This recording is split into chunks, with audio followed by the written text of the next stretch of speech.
Van gered na gereed. Van gered na gereed. Dis God se plan, God se pad vir jou en vir my. Hemelse Vader, my gebed is vanmôre dat U prediker en hoorder in U hande sal neem. En vanmôre U woord sal laat spreek. Sodat ons ook as U kinders sal sê, spreek Here, U diensknegt luister. Amen. Van gered na gereed.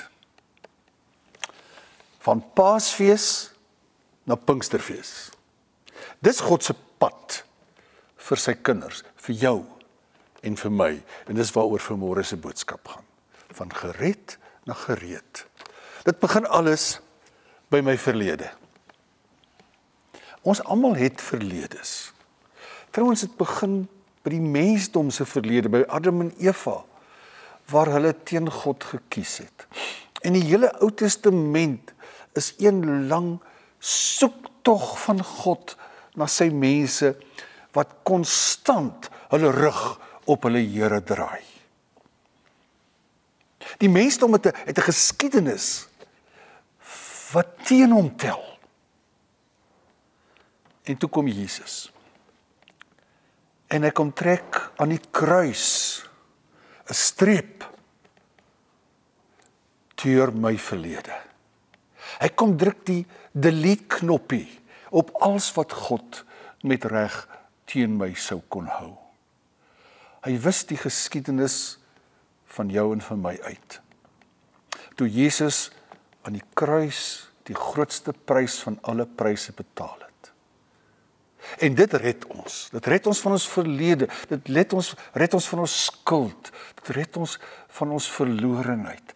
En ek weet, dit klink na 'n onpopulêre boodskap deesdae om van sonde te praat, maar in Pinkster destyds in 1860, toe die groot herlewings plaasgevind het, en die Here se Gees weer gewerk het in die kerk, in ons dierbare kerk.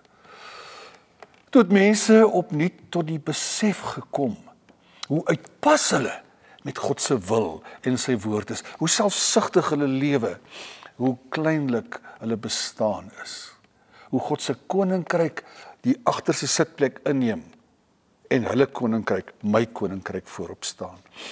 En Pinkster, nee, 'n Paasfees, ons kom nou by Pinkster. Paasfees is die fees van Jesus se kruisiging en sy opstanding. Hoe word ek gered? Deur te glo in die boodskap van Paasfees. Nie te glo met jou kop nie, nie te glo op 'n intellektuele of 'n teologiese manier nie, maar om met jou wese te sê, Here, red my. Dankie dat U gekom het, sodat elkeen wat in U glo, nie verlore sal gaan nie, maar die ewige lewe sal hê. Ons leef in die tyd na Paasfees.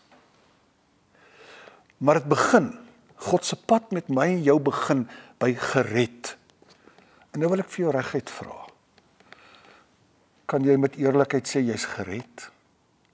Nie oor iets wat jy gedoen het nie, maar iets wat hy gedoen het. Nie die offers wat ek gebring het nie, maar die offers wat Jesus gebring het. Dit red ons. Dit maak ons sy kinders. Dit trek 'n streep, het ek vir jou gesê, deur my gisters. Dit maak my skoon in God se oë. Dis die wonder van Paasfees. Dis wat hy gedoen het, en nou is dit belangrik dat ek een woordjie sal gebruik. En dit is, Paasfees vertel ons wat God vir ons gedoen het. Vir jou en vir my gedoen het. Hy het vir ons die hoogste prys betaal. Jesus red ons deur sy kruis. My probleem is, dat baie mense, en ek veroordeel niemand nie, dat baie mense vashak by Paasfees. My siel is gered. Die Here het my sy kind gemaak. End van die prent. End van die storie. Is dit regtig die end van die storie? Nee, dis die begin van die storie. Want Paasfees, die offer wat Jesus gebring het om my te red, was stap 1. Sy hemelvaart, waarna ek nou net liggies gaan verwys, stap nommer 2. En die uitstorting van die Gees is stap nommer 3. En my en jou lewe vandag is stap nommer 4. Baie mense hak vas en sê, dit gaan oor my siel, oor my lewe, oor my toekoms, oor my verlossing. En dit begin daar. En dan wil ek vir jou vra, as jy nie seker is nie, gaan soek iemand om mee te praat. Of vra net vir die Here, Here, gee vir my hierdie sekerheid, dat ek weet, ek is gered op grond van die bloed van Jesus, my verlosser. Gered na gereed. En dis waar Pinkster inkom. Pinkster is die dag toe God teruggekom het, op 'n ander manier. En ek wil juist dit probeer aan die hand van 2 aspekte met jou behandel. Toe Jesus opgevaar het hemel toe, wat ons 10 dae gelede beleef het, toe hy opgevaar het, toe is hy weg. Hy's weg. Was hy maar nog hier, dan sou dit so anders gewees het. Dan dink ek sou die wêreld geglo het, en hy sou wonderlike dinge gedoen het, en ons sou agter hom aangestroom het. Maar hy's nie hier nie. Hy sê, dis tot julle voordeel, en ek wil vir jou sê, dis tot voordeel van God se koninkryk, dat Jesus in die hemel opgevaar het, en hy nie meer hier is nie. Want, en dis 'n ou waarheid, as Jesus nog op aarde was, sou jy 'n kans gehad het om so 5 sekondes met hom te praat? Ja, as jy in 'n lang tou gaan staan het, vir 'n gesprek met hom. Ek wil, daar's nou 'n nuwe paus van die Rooms-Katolieke Kerk, en die meeste van die ouens wat Rooms-Katolieke is, sal net die voorreg hê om onder op die plein te staan, wanneer die paus daarbo staan, en vir hulle wyf. Maar om self met hom te praat, en hy's maar net 'n mens, sou jou na alle waarskynlikheid nooit beskore wees nie. Maar hy's nie meer hier nie. En die interessante ding is, Jesus is doelbewus met 'n spesifieke rede nie hier nie. Want hy sou terugkom op 2 maniere. Nie op 1 manier nie, 2 maniere. En wat is hy 2 maniere? Die eerste is deur sy kerk. Deur sy kinders.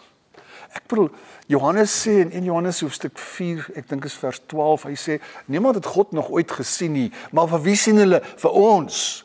En as God se liefde in ons bly, dan bly Jesus in ons. En sien hulle God in ons. Jesus het teruggekom in die vorm van sy kerk, van sy kinders. Ek en jy het die aflosstokkie by Jesus gekry die dag toe hy opgevaar het hemel toe. En ek wil vir jou verwys na ons Bybelteks, en ek gaan nou weer terugkom daarna toe. Handelinge 1 vers 8 sê, julle sal krag ontvang, wanneer die Heilige Gees oor julle kom, en julle sal my getuies wees oor die ganse aarde. Ek gaan nie my eie getuie wees nie. Julle gaan my getuies wees. Julle gaan die vaandel dra, want dit begin by die kerk. En die krag om dit te kan doen, kom nie van die kerk nie.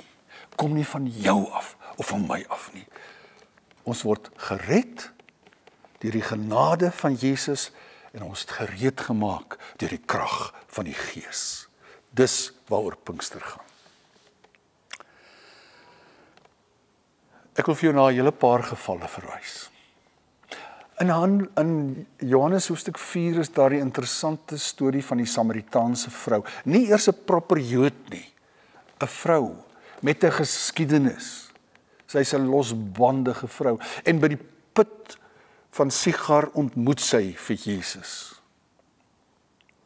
En toe sy hom ontmoet, en sy ontdek wat hy net deur sy teenwoordigheid en sy woorde en sy liefde aan haar gedoen het, toe los sy haar kruik net daar by die put, en sy hol terug en gaan sê vir die mense wat eintlik nooit met haar wil meng nie, en sy is ook te skam om met hulle te meng, maar sy bars net eenvoudig in by hulle en sê, ek het iemand ontmoet.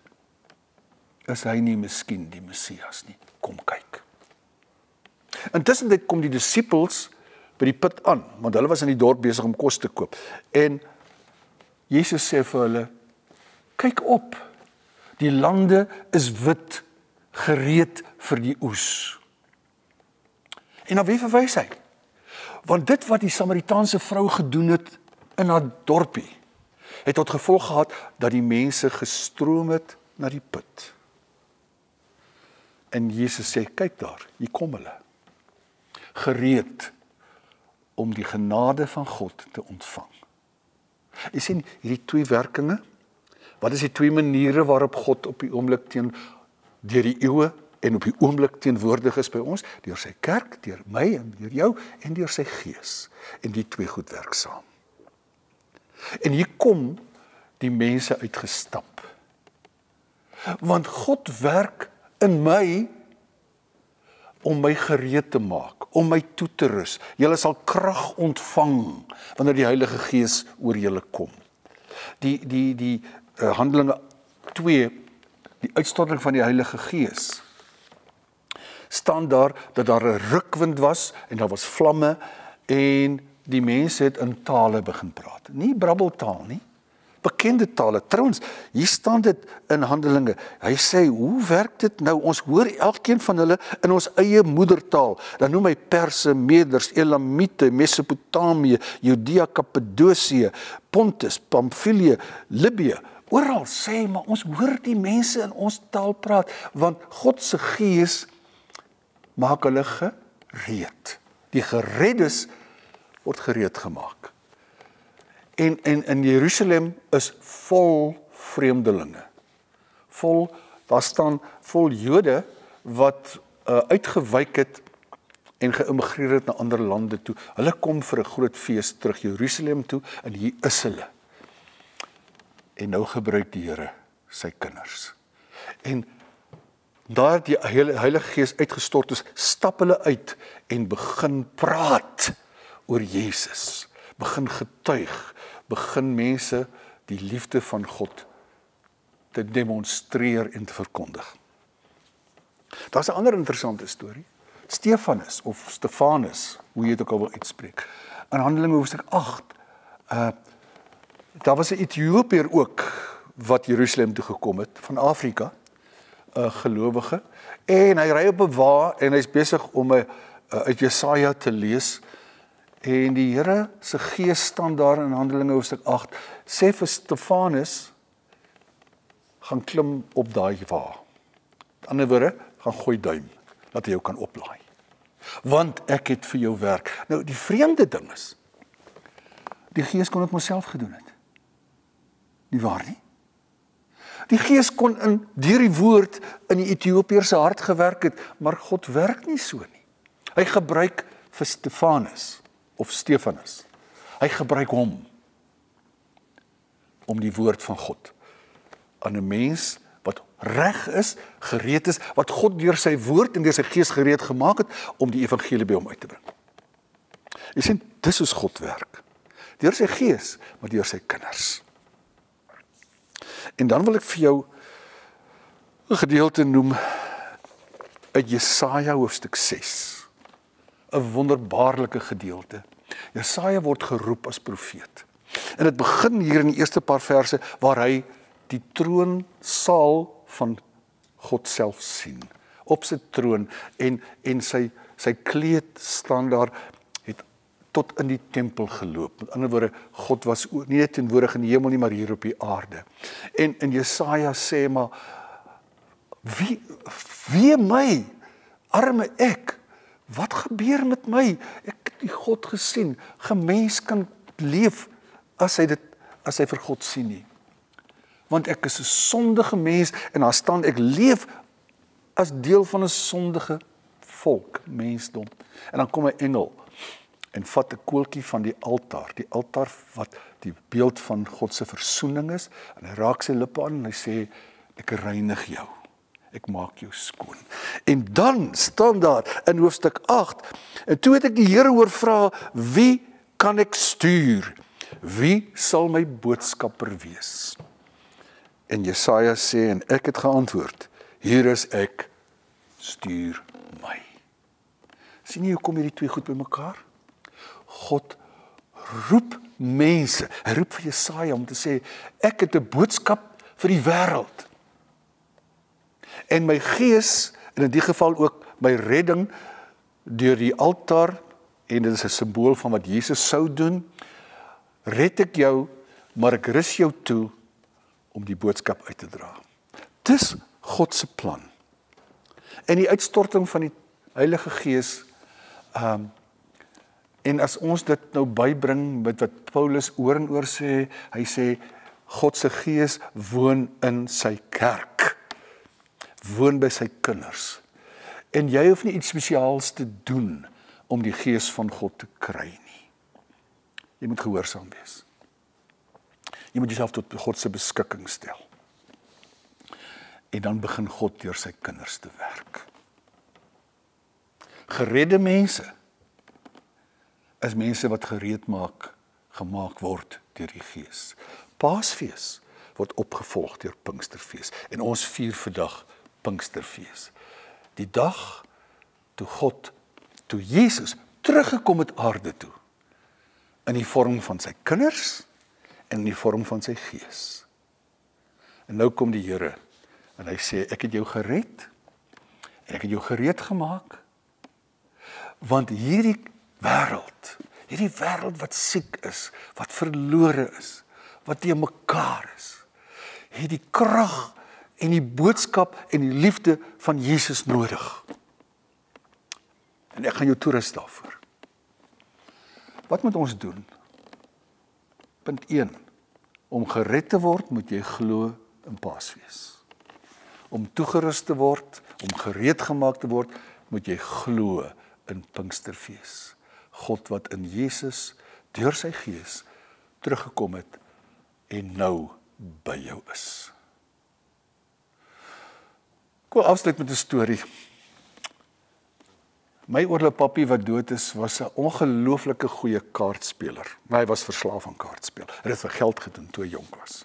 En toe hy my ma ontmoet die Here, toe los hy dit, en hy sê, hy gaan nooit weer in sy lewe dit doen nie. Maar hy het nie gesê, dit is sonde of verkeerd nie. En hy was 'n groot pokerspeler en 'n brugspeler, en nou speel ons brug, ons kinders, met mekaar, of ons teen ander ouetjies. En my pa het nie saam gespeel nie, hy het agter my gesit, en in my oor gefluister. Harry, speel die klein kaartjie, klein hart. Sê, hoekom? Sê, jy sal sien. Dan doen ek dit, en ek verloor die pot, of daai spesifieke ronde, maar ek wen die spel. En dan kom ek agter, maar hy weet hoe om te speel. Sy wysheid, my pa se, sy invloed, is tot my beskikking. Ag, dis 'n klein beeld van God, wat oor jou skouer loer, deur sy Gees. En vir jou sê, my kind, praat, ek sal vir jou sê wat om te sê. Steek jou hande van liefde uit, ek sal vir jou die krag gee, om te doen, soos wat ek wil hê jy moet doen. God is nie maar net 'n pa, wat van 'n afstand af sit en kyk nie. Jesus is nie in die hemel nie, ja hy is, maar hy is oor jou skouer. Hy is in jou hart, hy is in jou lewe. Pinkster is die dag waarop God die aflopstokkie van sy koninkryk vir jou gegee het. Dankie Here vir u Gees, wat ons nie net red nie, ons nie net roep nie, maar ons gereed maak. Is jy gewillig, geredde kind van God, om gereed gemaak te word. Kom ons werk in dankbaarheid in God se diens, deur die krag wat sy Gees verleen. Amen. Hemelvader, baie dankie dat U vanmôre vir ons wil sê, ek het gekom sodat julle kan oorvloed hê. Ons moet vir U bely dat ons so baie keer vashak by ons eie redding en dink dat dit die eindpunt is, maar Here, U wil die wêreld red. U wil mense se lewens verander deur U Gees en deur U kerk, deur my. Ek wil vanmôre kom bid saam met die kerk oor die hele aarde en in ons land, dat U ook vir ons as U kinders sal gebruik om die wêreld nuut te maak, nie ons nie, maar U deur U Gees. Help ons ook daartoe om saam met U medewerkers te wees. Maar ons weet dat die krag van bo kom. Help ons daartoe in Jesus se naam. Amen. Dankie dat jy vanmôre geluister het. Ek hoop dat jy iets van God se woord gehoor het. Die woord wat sê, julle sal krag ontvang wanneer die Heilige Gees oor julle kom en julle sal my getuies wees. Woord en daad oor die hele aarde. As jy ook graag wil hê dat hierdie boodskap weer uitgedra moet word, raak betrokke by God se kerk op aarde. Ergens hier by ons is jy meer as welkom. Maar jy kan ook 'n bydrae maak en ons beloof jou, ons sal nie geld gebruik vir luksede of enigiets anders nie, maar om die koninkryk van God tot op die drempels van 'n hongerwêreld te bring. Die Here seën jou.